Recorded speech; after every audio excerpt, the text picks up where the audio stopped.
Me Too product and you throw up the same pictures everybody else has, and you get the same really bad reviews because you've never, looked at or just made a few simple tweaks, then you're going to fail. But those people that really go into branding and understand it and are consistent with it, that's so important. Lunch with Norm.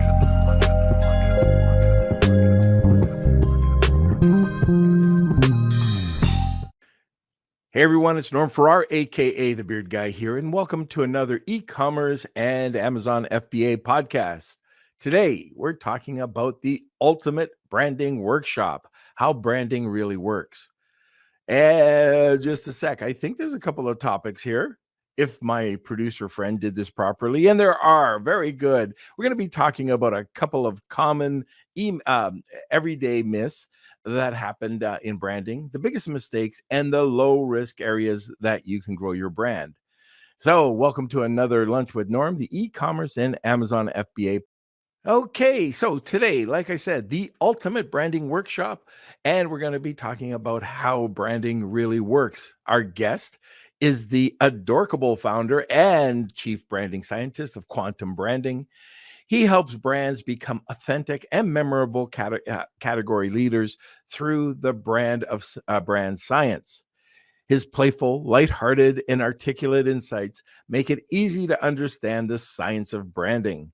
He's passionate about helping growing purpose-driven brands to get to the next level, disrupt their market, to become the industry authority in their meant and made to. Let's try that again. Take two. But this never gets edited out anyways. Kelsey always makes me look like a dork. Anyways, dispute. He's passionate about helping growing proven-driven brands in their industries. And we're going to be talking to Staeven Frey. I even pronounced Steven's names right. And you'll notice when you see how it's spelt, but I pronounced it right. Staeven Frey is a first-time guest on the show. And hopefully with that introduction, he'll be a second-time guest. All right, sponsor, please. This episode of Lunch with Norm is sponsored by SureGo Marketing. Ready to take your brand to the next level on TikTok and Instagram? SureGo Marketing specializes in helping entrepreneurs and coaches build profitable brands on TikTok and Instagram, and in less than 90 days. With SureGo Marketing, you can build your brand, create incredible video content, and increase leads without spending a single dime on ad spend. Visit SureGoMarketing.com today and elevate your brand. Now, let's get back to the show and enjoy this episode. Welcome, Staeven. Welcome. I have to say, I've never laughed so much in the backstage of StreamYard until today. So thank you very much. And thank you. Do you call them beardos? I like beardos, yes. I like that. I like that a lot. So thank you. Whether you identify as a beardo or not, or if you've happy Pride Month. So if you've come out as a beardo, I don't know. But wherever you are in your beardo journey, thank you for listening. And great to be here. Thanks, Norman. Go beardos. All right. So I can't wait to start talking about this because, yes, 30 years of branding. So in the background, early years, more full-time into it. But yeah, it's all about branding. And Amazon, I don't know how much you pay attention to Amazon, but Amazon got in the branding game a few years back when Nike left. And they just said that they didn't have any brand support. So now they've started to build up and they want brands to come onto the platform, and brand community is well, if you have a brand community, you get emails and you get notifications, but most important of all, you don't look like just a micro brand pushover, and I think that's really important when you go to a Me Too product and you throw up the same pictures everybody else has and you get the same really bad reviews because you've never, looked at or just made a few simple tweaks, then you're going to fail. But those people that really go into branding and understand it and are consistent with it, that's so important. And we love just reinforcing it to the beardos. Yeah. Yeah, definitely. And what's interesting is you're talking about a lot of the really same important things that I talk about every day with my work at Quantum Branding and the tenets of what I call brand science. It's actually the science of how brands grow. Hmm. And so looking forward to sharing a little bit more about some of those things today with you. Well, why don't we get into, so a lot of newer sellers, they just came out of a course, and this is usually what happens, Stephen. In case you don't know, a lot of people will either watch really bad YouTube videos and come out completely wrong. Other people, and this is what we recommend, is you go and you get a course. It doesn't matter if it's a $49 course. Well, it does matter, but if you only have Right. $49 to pay, well, okay, so that's good. At least you get some knowledge. But if you can get some of the better courses, what are some of them? Helium 10's got a freedom ticket with Kevin King. If you subscribe, you get it for free, and that used to be a $3,000 course. Um, Mm. Amazon or Amazing has got a course that's great. Brandon Young's got a course that's great. There's a bunch of them out there, but they go through every little module. And part of it, the beginning of it, is understanding branding. So I think that's a starting point. But my question is, once you go through the course and you're looking at your product opportunity, where does brand come into it? Sure. And what's interesting is and you said, we're going to get into the myths, and I think this is a good place to just start off with it. Most people think that branding is a one and done activity, and that couldn't be farther from the truth. It's kind of like working out or going to the restroom or taking a bath or a shower, or like, you don't just like, ooh, I worked out, I'm done. Like, ooh, we developed our brand, we're done. It's actually an active, everyday plan. And I think fitness is probably the best metaphor. And clearly, I don't know if listeners and viewers can tell, I work out a lot. No, I don't. But I understand the basics of working out. And the goal is to go from here to there and get your body in peak physical form. And that's the same thing. Like, that takes, is your brand, is it takes vision, and it takes an understanding of knowing what is optimal brand. And so the goal is to start off with identifying, who you are, what you do, why that matters, and then sharing that consistently over time. And actually, most brands think that, it's all about their brand mark. And this is kind of brand myth number two. It's not really just about your brand mark, or some people say logo. We say Right. brand mark in my world. So I'll invite you to say that new word too.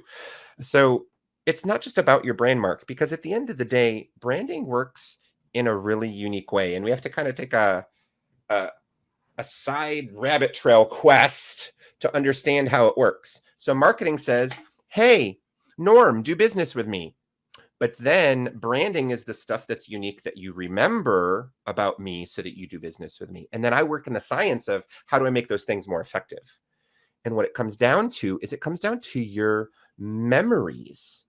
So we're creating sensory memories every day in this world of the way our mind works. And it's actually system 1, system 2 thinking. There's a book you can read, I won't bore you on it, but our brain is always working in the background 95% of the time to make memories. So branding is making sensory memories about the world around you.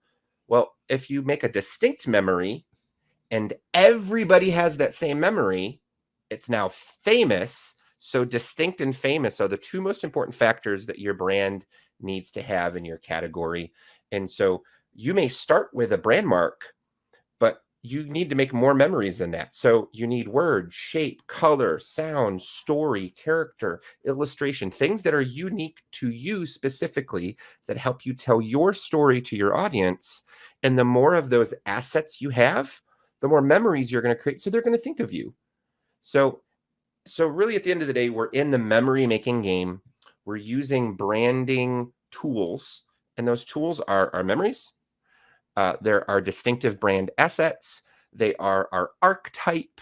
They are your messaging. They're your strategy of how you're working to share that. All that comes together and builds what we call a brand platform. But really, at the crux of it, it comes down to your distinctive brand assets. Those are the first and most important element. So when you're talking about whether it's, creating your own branded community, whether it's creating your own, white label, private label line, any of those things, people need to understand what makes you distinct. And we want to be distinct, not different. Norm, do you like cookies? I I don't love know. cookies. You strike me as a cookie guy. I am a huge cookie guy. Do you have a favorite cookie? Yep, macadamia white chocolate. We are cookie brothers, my friend. There we go. So white macadamia chocolate, white chocolate. I'm getting whatever you got. Okay, earlier with white the chocolate mouth. macadamia nut. I'm cookie. picking that mouth that you had earlier. But yeah, so what's really cool about white chocolate macadamia nut cookies? I got it. Bell. Is it's distinct. There's not many white chocolate cookies, but then there's also, you don't have many combinations with macadamia nuts, so it's highly memorable. So if this is our metaphor, when you're thinking about your brand, you don't want to be different, because if you're different, that makes you cake or pie or crackers or chips. You actually want to be a cookie. So you have to be the most distinct cookie. So there's actually kind of a fundamental understanding of, you need to know what other people are doing. That's why most people do what we call competitive audits. The goal is just to see, like, what are other people saying? What's the language they're using? Because at the end of the day, we don't want people to see our competitors and go there first, or see our stuff and go to our competitors because something we're doing is triggering those memories. Got it. That's very interesting the way that you put it out. Like when I was reading your bio, your introduction, when I messed that all up, and you were saying that you were able to explain this like very in simple, just a simple, articulate way. It's very interesting how you put that out there. I like it. Did you think I made that up? Did you? Yeah, I really did. I thought you're going to be very complicated, quantum scientist, But anyways, I love it. If you drink out of a Fox cup like I do, you better be fun. I don't know. You've got to know in the back. A Beardo mug. On brand with our orange, I'm telling you. One's coming your way. We just need your address. I can't wait. And it comes with M&Ms. Let's see how we do the rest of this episode. Yeah, let's try it.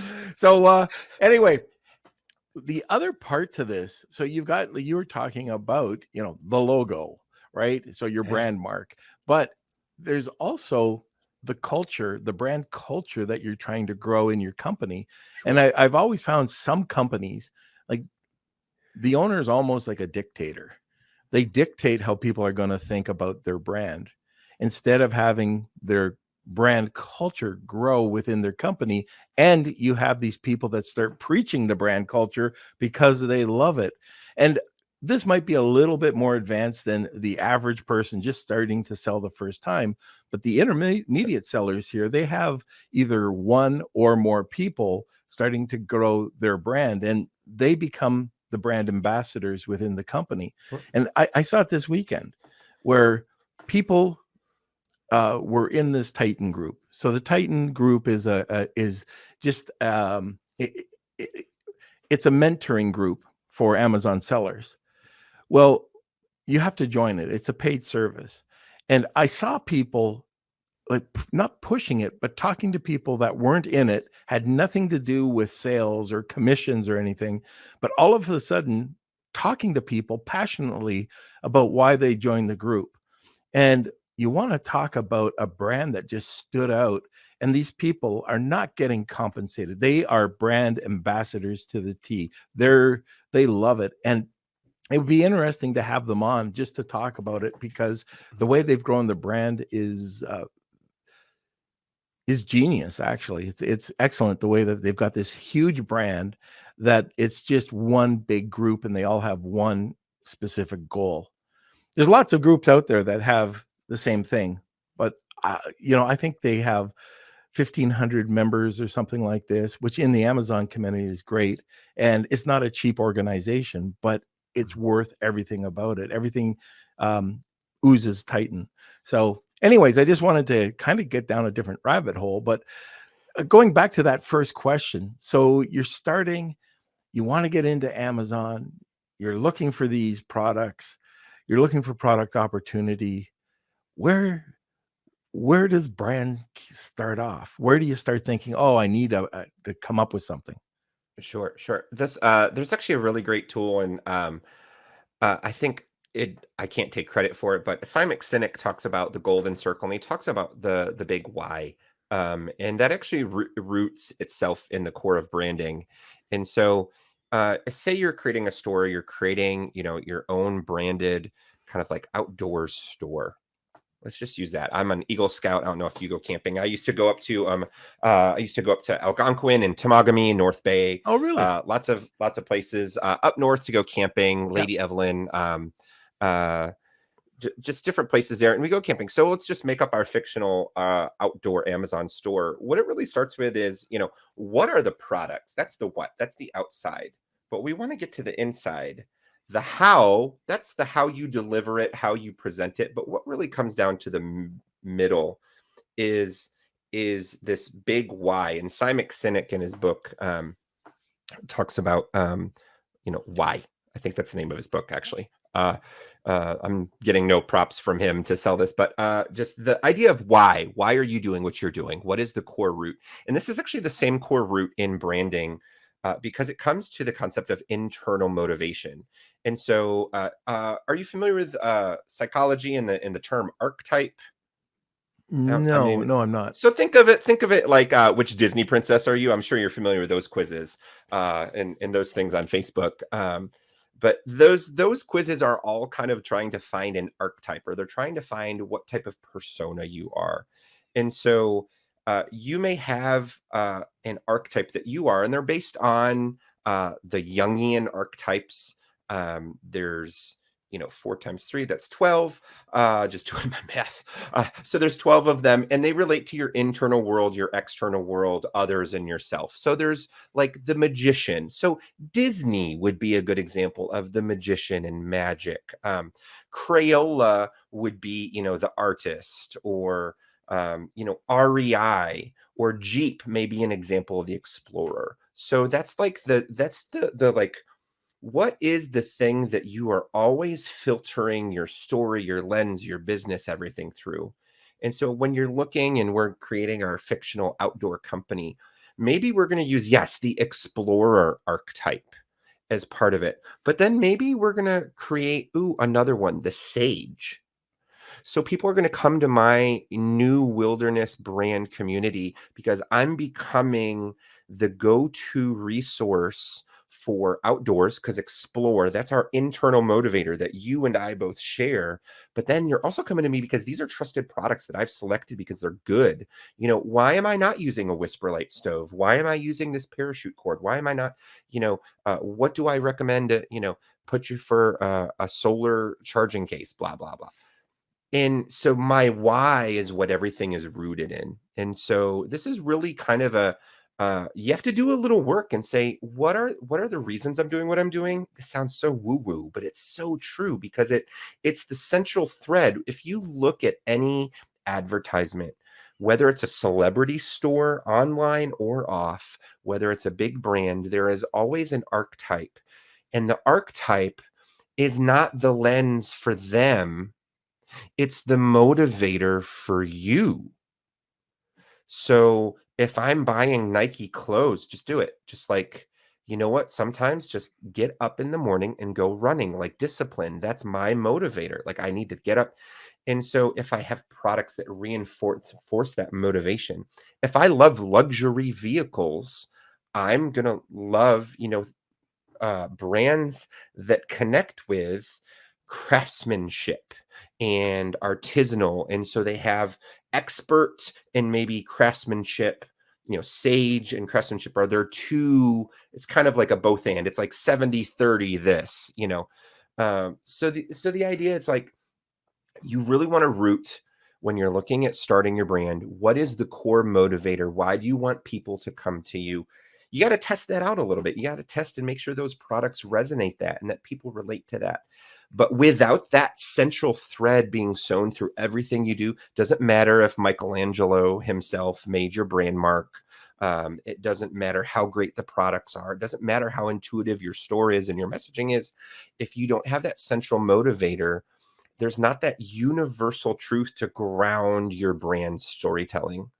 And you shared a really great example of the Titans and how they had an understanding of what it is and how they could naturally share, like, why would I want to share this? See what it's done for me. Hear how it's helped me. Oh my gosh, it can help you in those ways, because they understood the motivation behind all the action. So when we think of branding, we're talking about creating memories. There is a specific intention and also a heightened emotion. So a specific intention, a specific archetype, and then a heightened emotion that comes as a result of it. Because at the end of the day, we're creating memories with our autopilot minds. And the great book to read about this is Daniel Kahneman's Thinking Fast and Slow. But at the end of the day, 95% of our brain is on autopilot, and it's not rational. It's not learning. It's irrational. It's salience. It's memories. So we want to make those memories. And the best way to do that is by being consistent with your motivation, your motivational thread, your Simon Sinek's why, your archetype.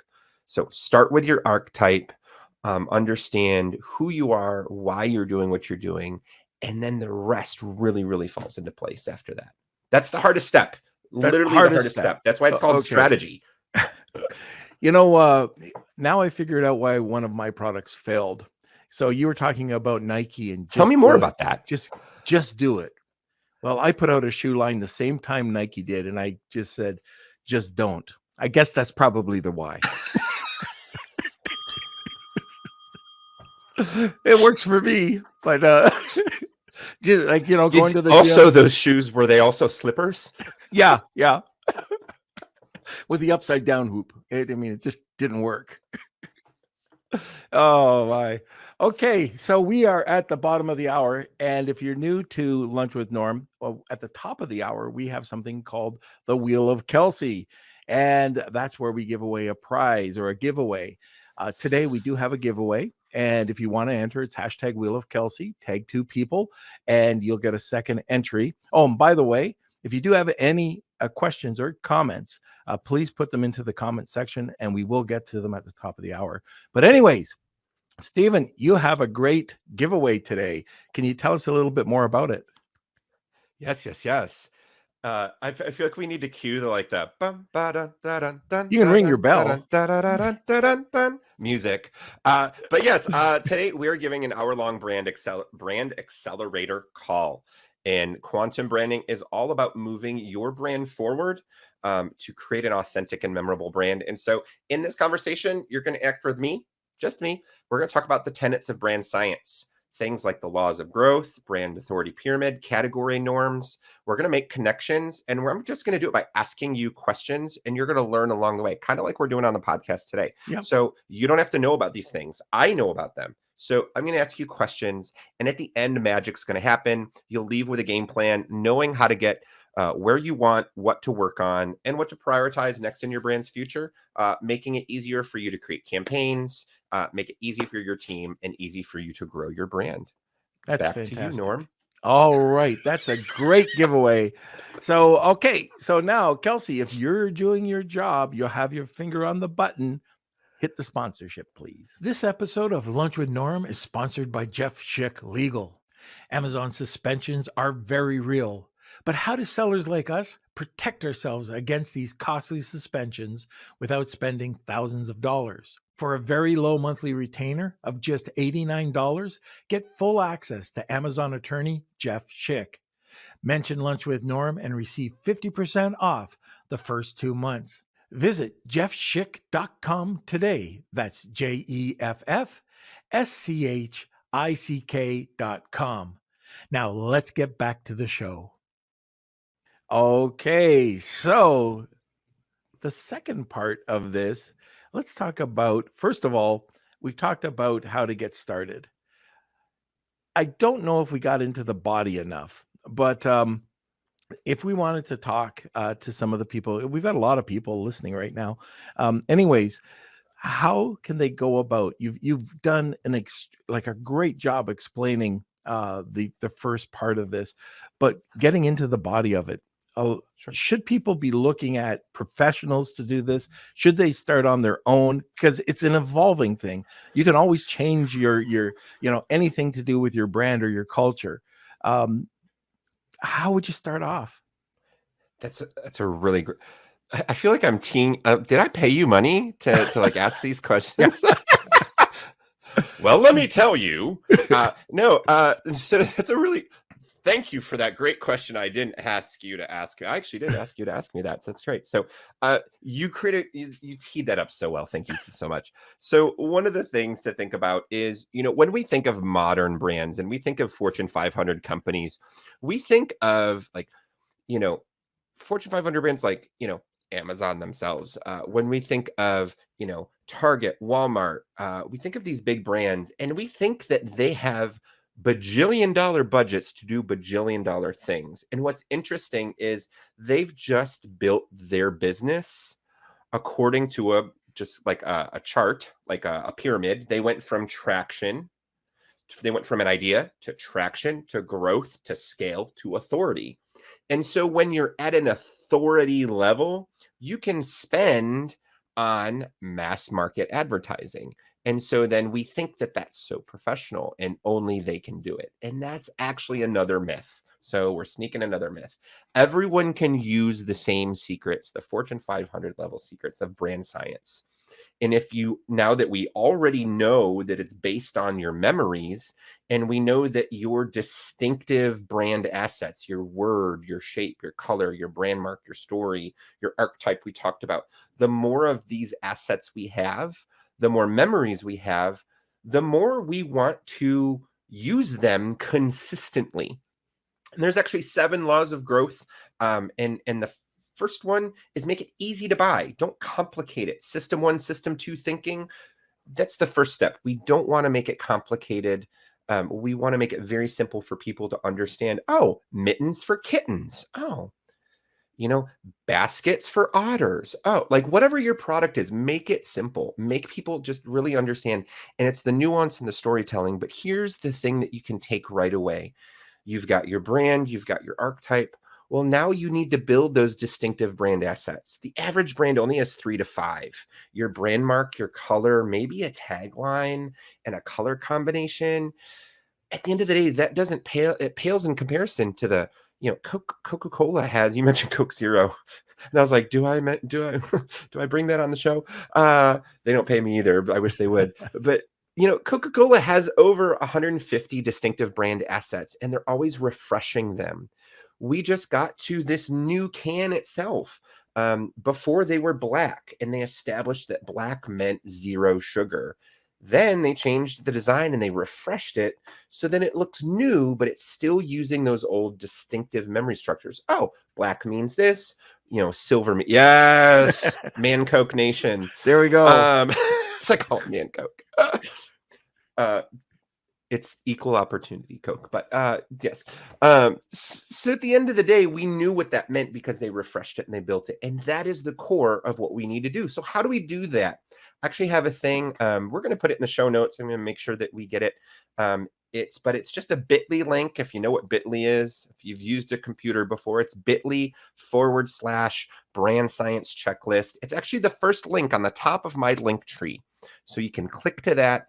And on this brand science checklist, you can learn how to look at your distinctive brand asset palette like Bob Ross. So the next time that you have a campaign, a promotion, a thing you want to do, you're able to say, oh, I need a little color here. Oh, I need a brand mark here. Oh, I need to make sure. Oh, what is my archetype? Am I using it? And think of it like a menu. If you go to a restaurant and they only have 2 things on the menu and you're hungry and you don't have something that sounds good to you, you're not going to eat there. The more options you have in your assets that you're using regularly, you're going to have more opportunities to create memories with people because there's more options for them. It's like me showing you versus me showing you and then telling you, and then you researching it. The more ways that you learn, you remember. That's really all the science behind that is. There's no such thing as visual versus auditory learners. It's just the more ways you make connections with the memories that you learn. So the same thing with your brand. You can check out the brand science checklist. Just click on there. Thank you so much, Kelsey. Bitly brand science checklist. And when you go on there, you can just count your own, and it's an assessment tool. The goal, I will be very honest with you, the goal is to get it to 15 to 20. So that's a little bit in each category, so you maybe have some photography, you have a color combination, you have a tagline, you maybe have some words you use that are trademarked or specific to you of your process or your store. And then you have the actual word of your brand. And then there's the brand mark of your brand. Maybe there's a shape in there. If you are the voice and face of your company, kind of like Norm is, Norm would be under the character category, like I am as well for my company. So there's, but character can be anything from a cartoon to a mascot. It can even be a celebrity. You're not you when you're hungry. And then there's, a funny video of, Betty White, or Danny DeVito in the commercial. So that's why we use celebrities, because we're trying to hinge this memory with this other memory. And those memories come from having distinctive brand assets. And you can check how many you have with the brand asset checklist. And that is your first start. How to figure out how many you have and how do you get there. And there's instructions. It's very easy, and you can self-assess. Wow, that's great. So it is there. Kelsey's put it into the comment section if you're looking for that, and I would. It's similar what you're talking about, and I'm sitting here listening. It's almost like the 7 touch points in marketing, where you've got to get on radio, billboards. People have got to understand you. So once you have these assets and they start to understand it, it's just like an extra leverage when you're going on to these different marketing, not marketing tools, but into marketing campaigns. No, it sounds like you just made it clicked for you. It sounds like you just made a connection. Yeah. And here's the interesting thing. There's nothing wrong with social media. There's nothing wrong with, these are actually outlets, or what I call channels. At the end of the day, they make the wheel turn of marketing. They are just one spoke. So maybe radio and LinkedIn, I don't know, I just made that up. Maybe there's 2 that are most effective. It's like an engine in a plane. You want to have 2 engines, your most powerful engines. So maybe it's Facebook and LinkedIn. Those are your 2. Or maybe it's Google ads and pay-per-click, social media ads. I don't know. But you're going to want to have 2 marketing engines that are your main focus. If you have extra ones after that, that's great. But you really just want to have 2. But here's the thing. No matter what that activity is in the wheel of all the options you have, they're a tool. As technology changes, we'll probably have a new kind of marketing comes out.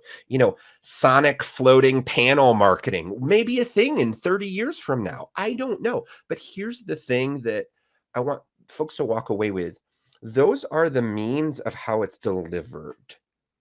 The goal is to create the memories. So there's 2 factors that we want, and this is a great time to bring it up, is mental availability and physical availability. In my work with Mars Pet Care, we taught their teams, their marketing, their sales, their design, and their packaging teams a thing called a flywheel, and is based on mental availability, physical availability, and scale. And those are really the 3 factors. And we shared with those 4 departments why it was so important. And it became a great tool for all the teams to understand, because at the end of the day, it doesn't matter what you're doing if you're not advancing the mental availability of your brand. So the goal is either maintain or advance. So here's what happened during COVID and during the time that shall not be named. I'm not allowed to say COVID online anymore. But during that time, people cut their budgets, and it was understandable. But then things started to shift back to normal. We found, there is no such thing as going back to the ye old ways. Marketing became fragmented, and it became really hard to get that mental availability again, because the traditional methods weren't working. And anybody who was like pivoted, that's another word I don't like saying, but anyone who pivoted and realized like, ooh, I need to tack the sailboat, we need to address this differently and get there in front of my customers, they did so, and they succeeded because They addressed, how do I stay in front of my customers during this difficult time so that I can have mental availability? So does it matter? Like you mentioned the 7 touch points. I'm sure like there's like a bajillion touch points now, Yeah. like, and there will always be more in growing. But the goal is those are great. It doesn't matter which ones you use. You want to champion a couple of them, but they only function to help increase your brand's mental availability at the end of the day. So why? So people think of you first. So at the end of the day, the more memories you have about something, we have more what we call nodes. It's like clumps. It's like clumps of, like hot cocoa. When you're mixing it up, like there's like a really, really big clump at the top. That's how your memories are. Like the more memories you have and the more they get linked together, the more they'll think of you first. So all your marketing activities, there's not one that is more important than the other. They all are meant to drive top of mindness to your customers. So why? They go out and they buy you. So you've got all these competitors out there, and especially on Amazon. So you got, huge, when you type in, I don't know, but I guess that you've probably been on Amazon, typed in a keyword, and you get all these search results. Sure. How can a new brand really stand out from an established brand? How can we kind of level the playing field when you're trying to put together a brand? So this is a great example of white spacing. Yeah. So think of, if I'm going to use another metaphor, there's lots of metaphors here. And I try to, hopefully people will find a metaphor that clicks for them. Like, I'm sorry if you don't, eat cookies. We'll talk about baseball now. So a good example is in baseball. You have, it starts with, you need to understand the basics of baseball. And basically you can hit the ball in between first base and third base. Boop. That's where you can hit the ball. And at the start of it, you have to make it to first base. The goal is you want to score by getting a home run.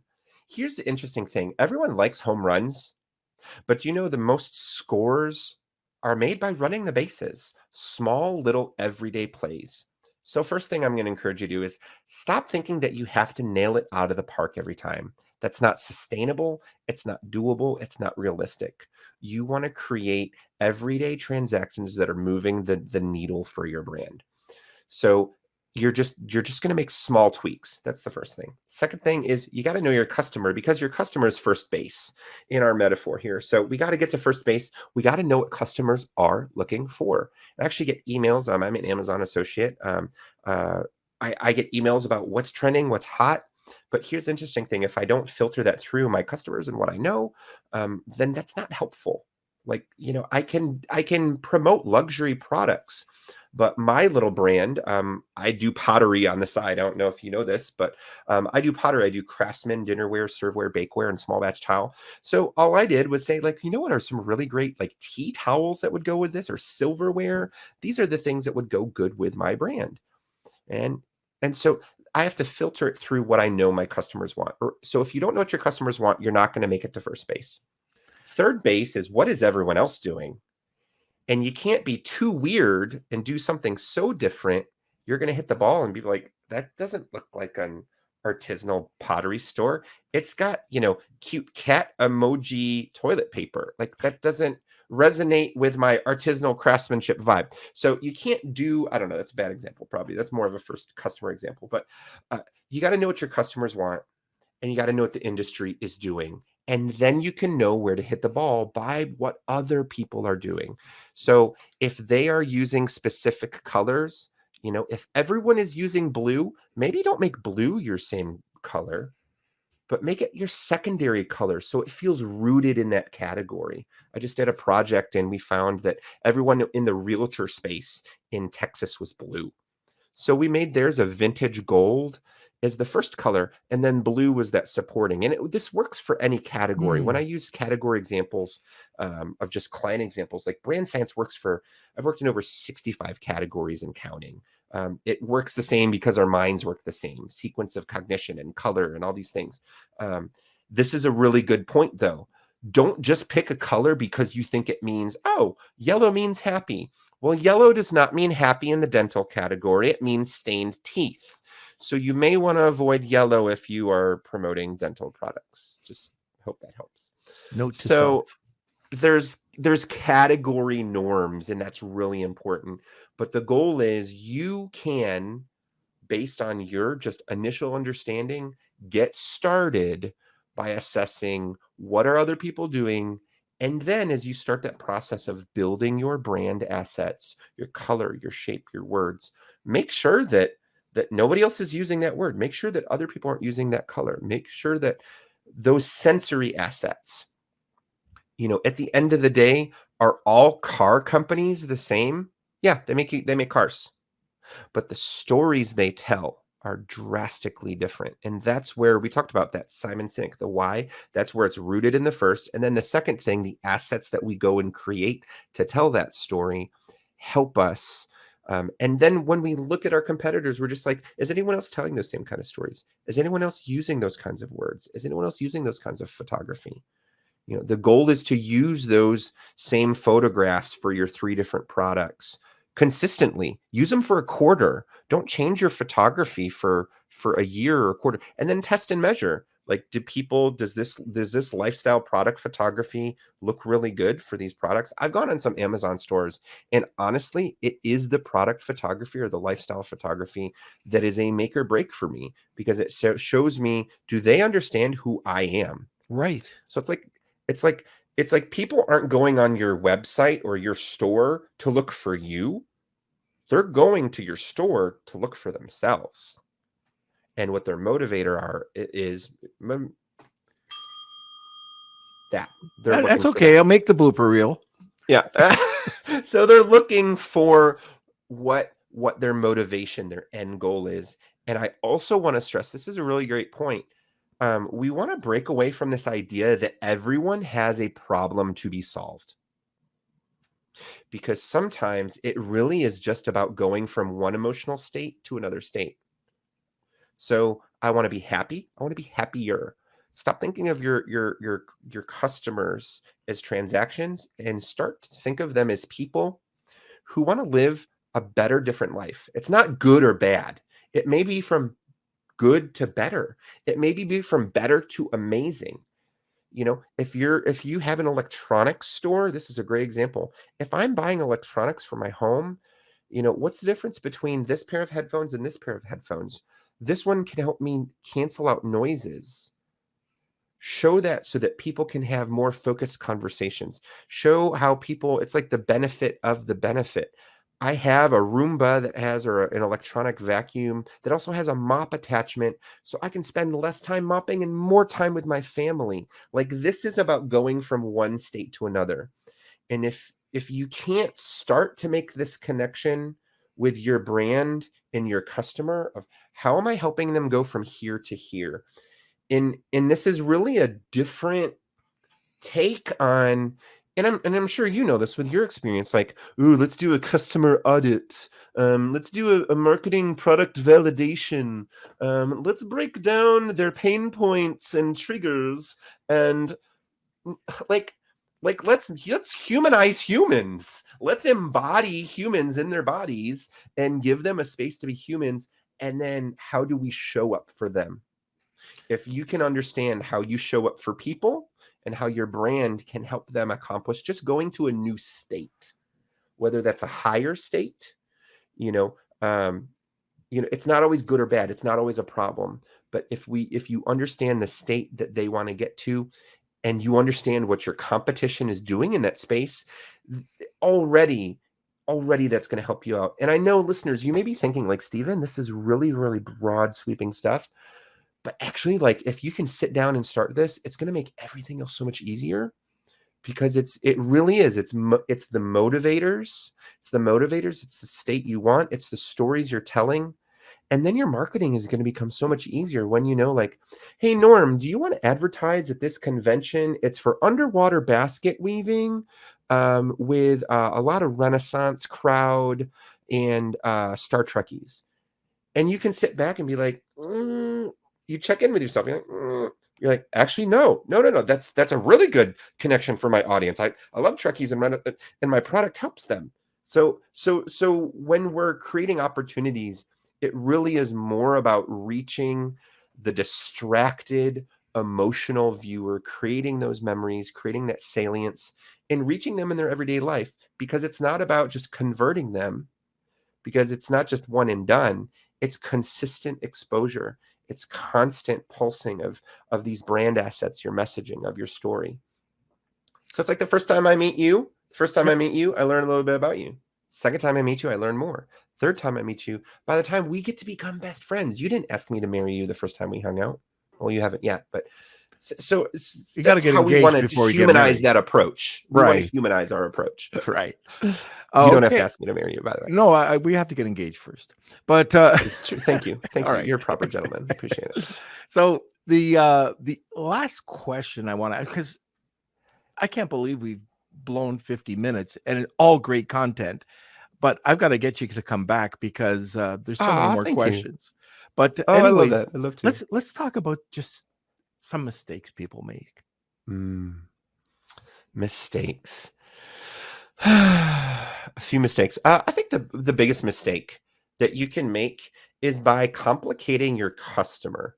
I think this, like, if there's one mistake I want to, like, we could talk about so many things, but if there's just one, there's no such thing. Let me just, if you're wanting to reach customers, I think you are. Thank you. That's why we're listening. That's why we're talking. We want to reach customers. Everyone has a business. It's okay to sell. It's okay to sell what you do and share your stuff.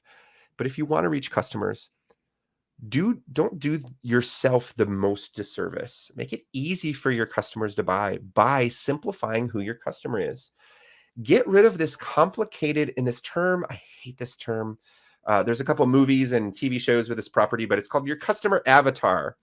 And it's not fire, ice, and water over here, and it's not big blue James Cameron movies. Your customer avatar is this idea that it's a persona. And I actually want to invite you to not do that, because here's why. There actually is no such thing as Chloe, who's from Chicago, who loves teal, shops at Whole Foods. She has a French bulldog. She loves the color mentioned teal.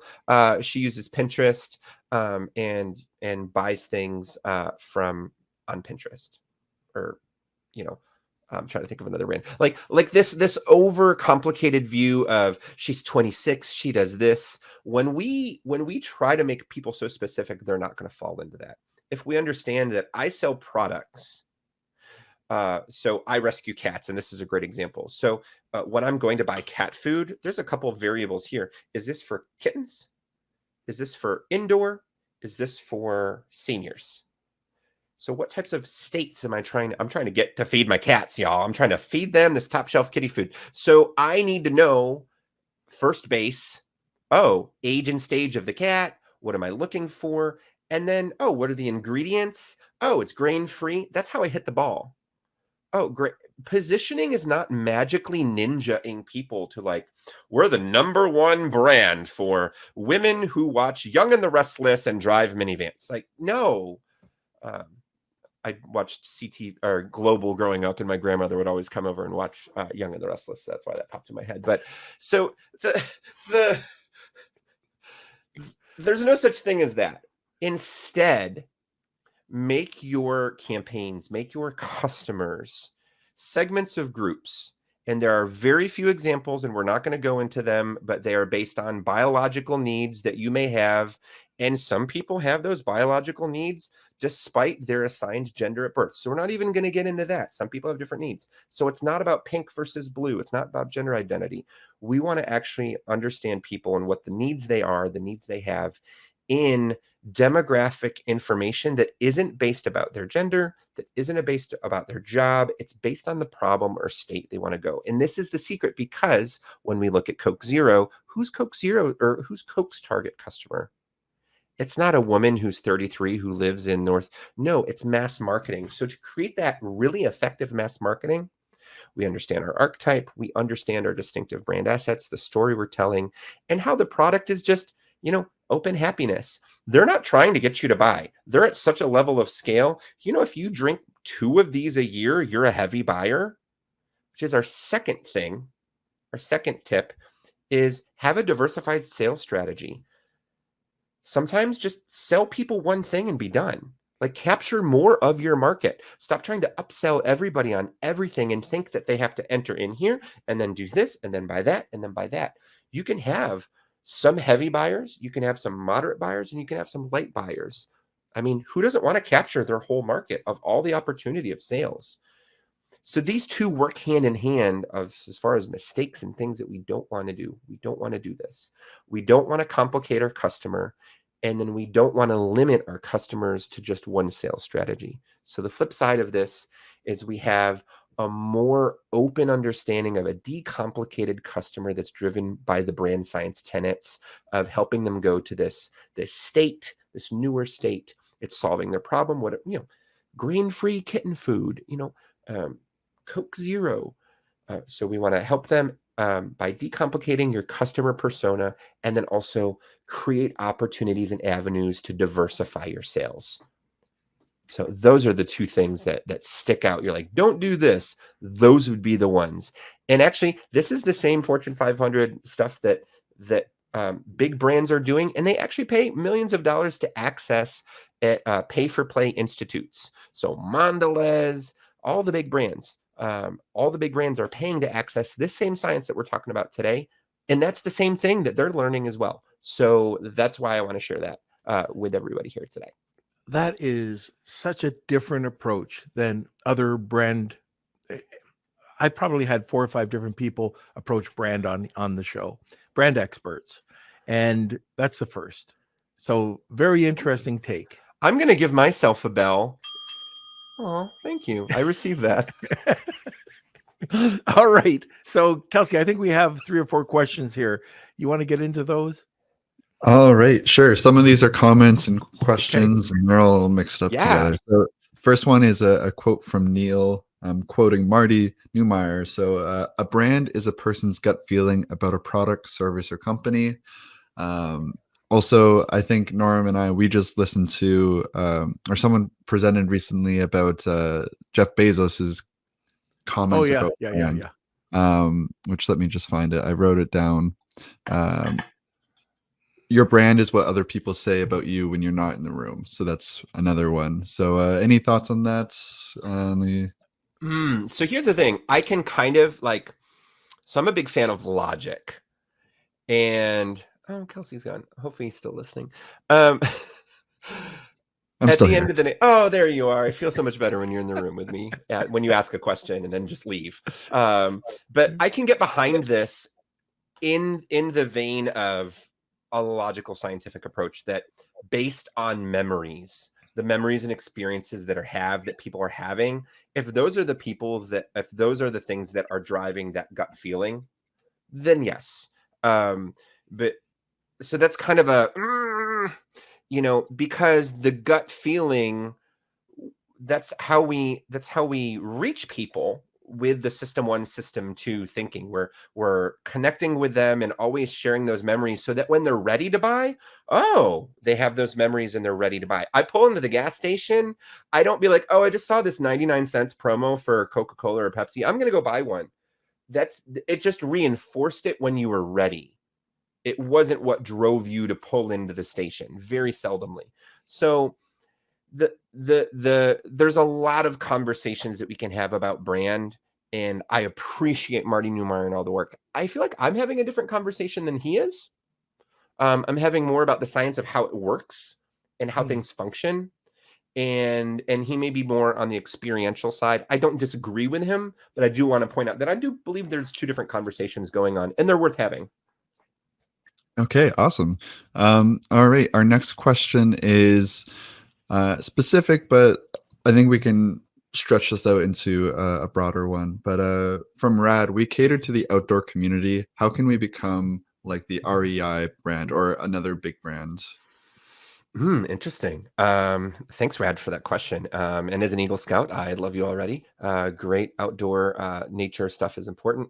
Here's the interesting thing is I'm going to point you back to the quantum theory, and the quantum theory is just a sciencey thing that says you're based on the energy. Your identity is based on the energy you have, and you can't change unless that's from within or from outside. And when we think of branding, the question you're saying, how do you become like the REI brand? And I would say, how do we become, and fill in an adjective, as successful as nationwide, as scale? Like, there's a factor that I want to point in that maybe you didn't allude to, and hopefully I can prompt you to think about this. What are the factors that you like about the REI brand? I think the few things that REI does well is they have a community-based approach, with some of their sales opportunities with people that work there. This co-op, now it's kind of rebranded as REI Co-op. The products that they select, there's high user testing.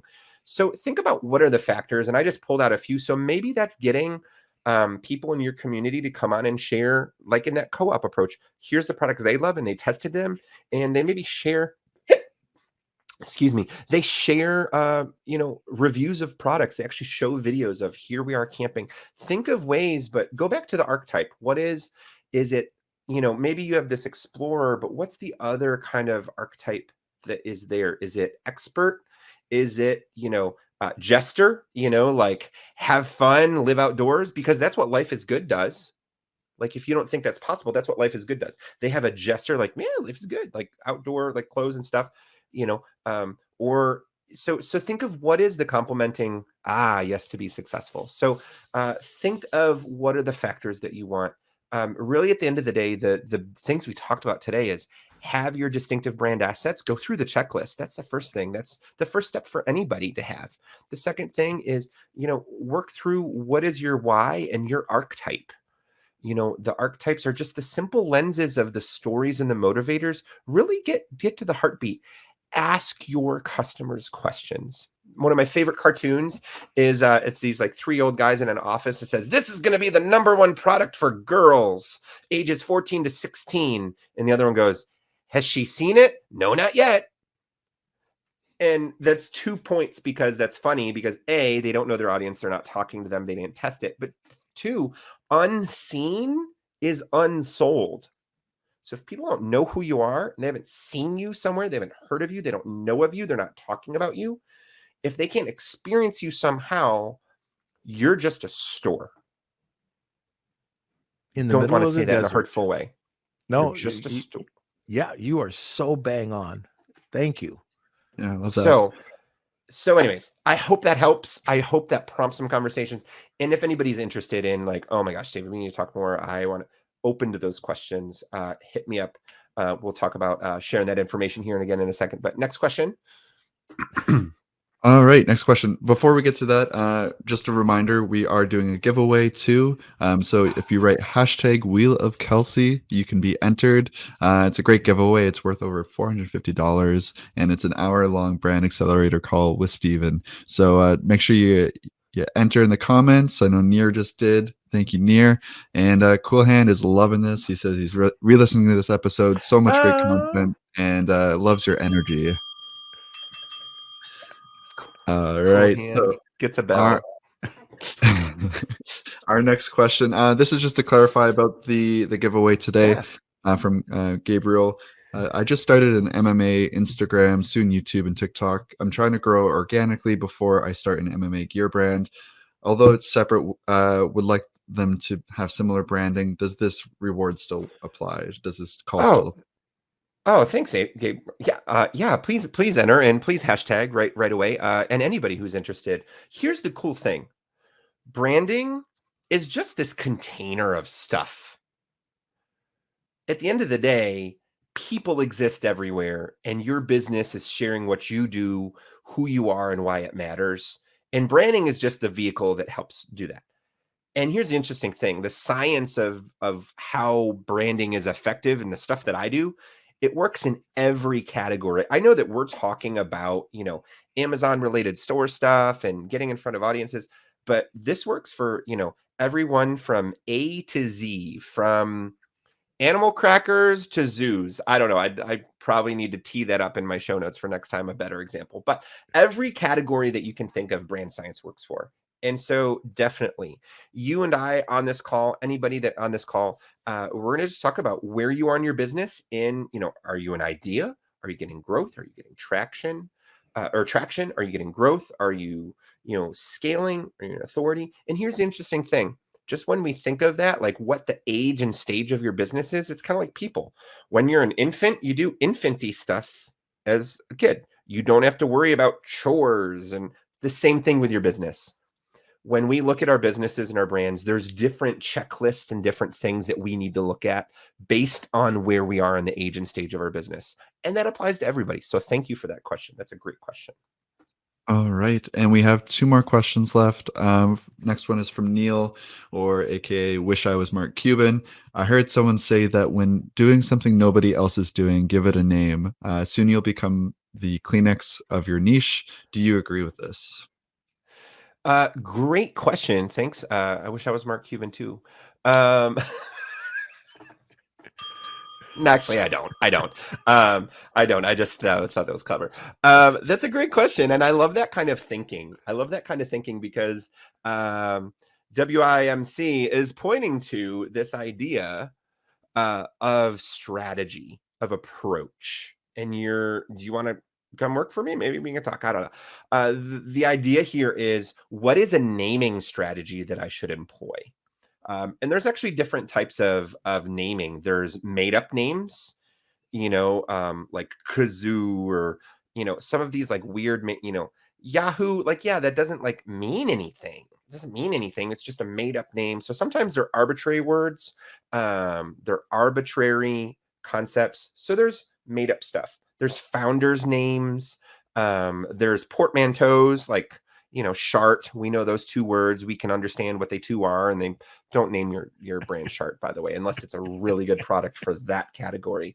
So there's made up names. There's founders' names. There's different types of naming nomenclature, and the strategy really depends on what is your archetype. What is your goal? What do you want to be? Kleenex is a great example of a made up name. Google is a mathematical term, and it just happens to be strategy wise. There's like some real fun you can have with it when you go to the search pages and it's like Google. But like, aside from that, that's actually like an exception to the rule. Like, it's really, really hard to be. No one says like, oh, can you go to the Frigidaire and get me a water? No, you say the refrigerator. So Frigidaire tried that one, and it didn't work out for them. No one says, hey, can you go grab me a dude wipe? Like, and anybody who's unfamiliar, it's basically baby wipes for dudes, which are actually the same thing. We're babies when it comes to going potty.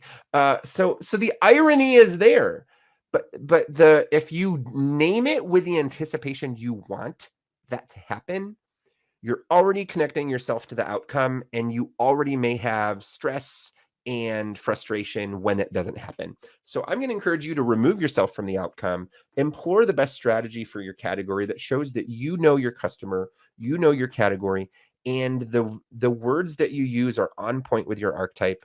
And if you become the Kleenex, if you become the Swiffer, here's the interesting thing. The only reason Swiffer works is because they were the first one out in their category, that in a category that didn't exist. And this gets into, just imagine a Venn diagram. Like, it's like cleaning, it's like mopping, it's like dusting. And in the middle was where Swiffer exists. It didn't exist before. But that Venn diagram works for every category. In the cookie aisle, you have baked goods, you have desserts, and you have flavors. And so some of those flavors and those colors are the same flavors and colors you're going to see over in the coffee creamer.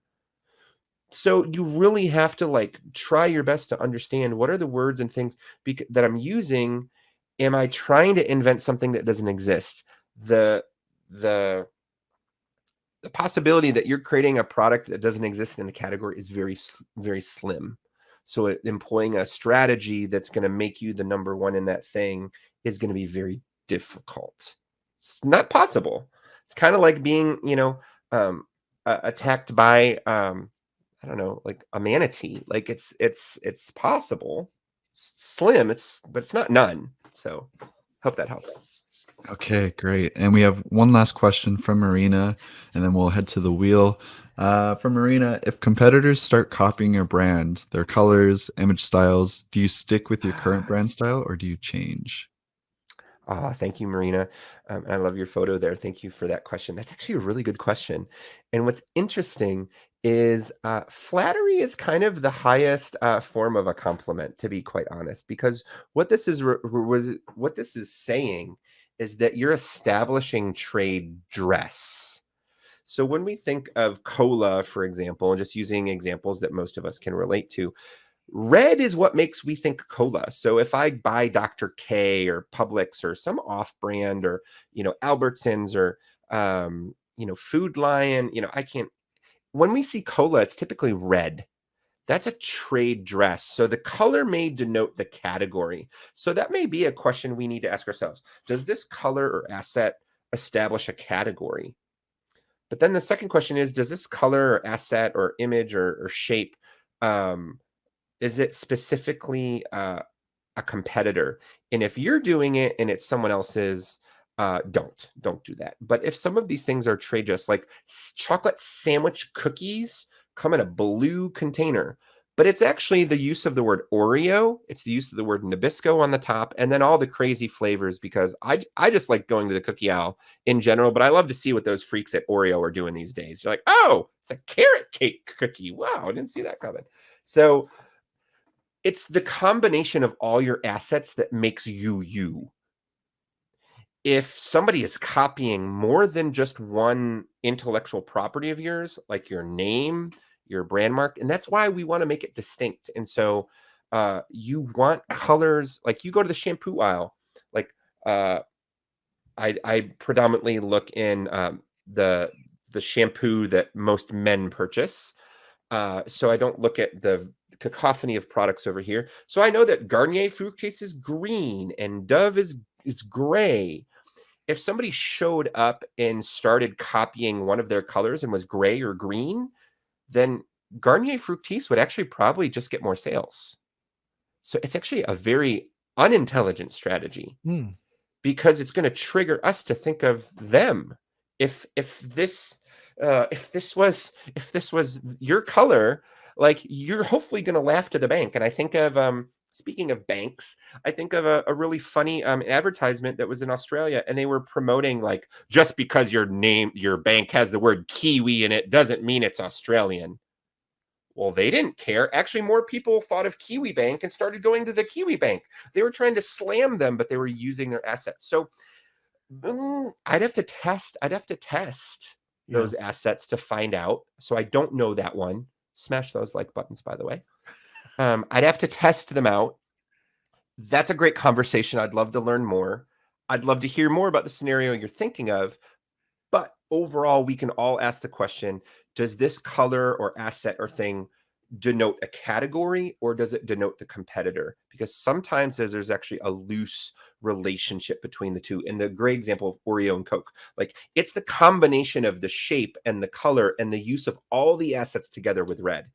And then now you're going to blow your mind when you go think of or be surprised. We want to have a positive, not a destructive metaphor here. You're going to be surprised and delighted when you find that most fast food brands have red in them. From Tim Hortons to Wendy's to McDonald's to Burger King, they all share red. Arby's, they all have red straws and red on their, but it's the distinctive use of that color. So red doesn't actually denote any one specific brand.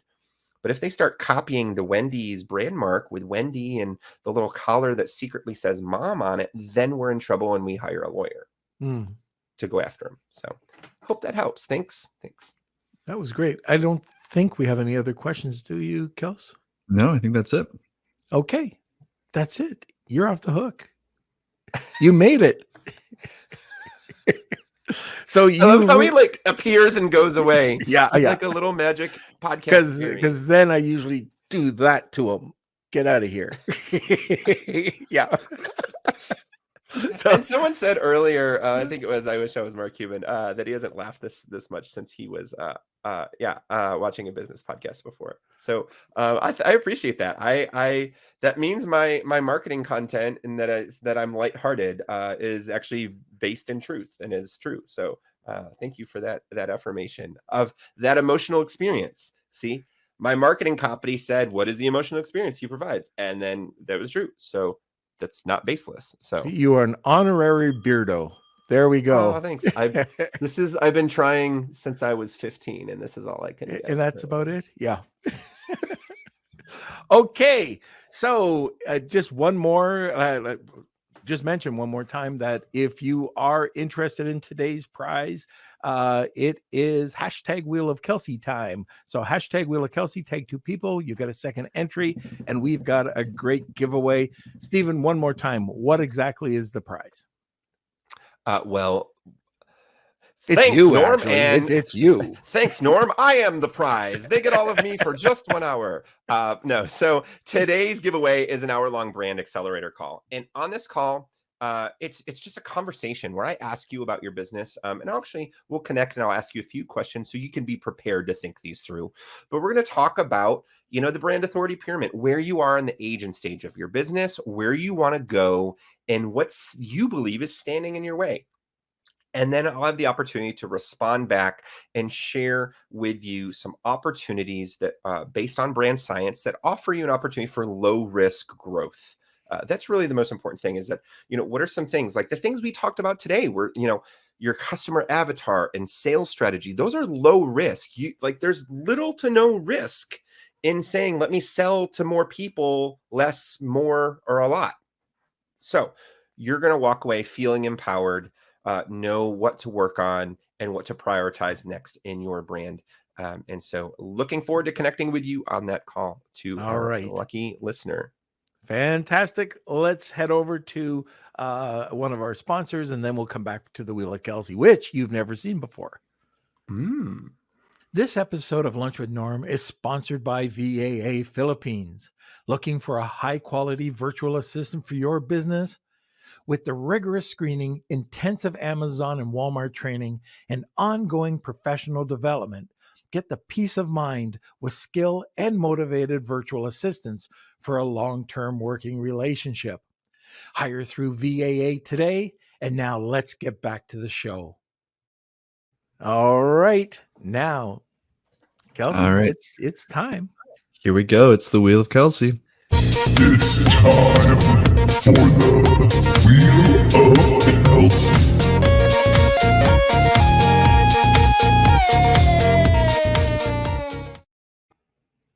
All right. All right. Didn't know if you're expecting that, Staeven, but that's the Wheel of I Kelsey. am surprised and delighted. It's always great to see the guest reactions when we pop that on. But here we go. The Wheel of Kelsey. We do this every single podcast, Monday, Wednesday, and Friday. So we're going to shuffle these up. We got a lot of entries today. And let's see who today's winner is. Marina, pick me. If you are the winner, please email me, k@lunchwithnorm. And looks like Neil is Neil the got winner. it. All right. Neil. All right. Congratulations. Please email me, k@lunchwithnorm.com to get your prize, and we'll connect you with Staeven. And yeah, I think that's it. Okay. All right, sir. Thank you so much for being on. I mean, this was a blast. The time flew by, and I had a really great time with you. Well, thank you so much. And just a reminder for everyone, links down here. You can find the links there. In the what are in the links? Why would you want to click on this? Well, the first thing, you can see how your brand is doing with my brand science checklist. You can watch my award-winning talk, or you can join my Facebook group called Brandometry. You can book me to speak or teach a workshop, or you can discover what I do at Quantum Branding and some exciting things happening at Quantum Branding, Norm. We've got a program called Brandpreneur. It's a revolutionary 10-week intensive helping purpose-driven brand leaders create an actionable plan for their brand using brand science. So that's a little bit about what I do. If any of those interest you, would love to talk to you more. Love to field questions and love to just talk shop. If you didn't tell I like to talk about what I do and it's exciting for me, then you weren't listening to today's episode. No, that's great. So anything brand, check it out. We've got the link there multiple times, and please join our Facebook group, Staeven. It would be awesome to have you in our group. Yes, but, yes, we'll have to do it. Some like my Facebook group is just like my 7 cats at the rescue. So there we go. Okay, enough said. There. All right, sir. Well, thank you so much. Want more great information? Don't forget to subscribe by clicking here. Also, if you want to check out our latest podcast, click over here. Entrepreneur.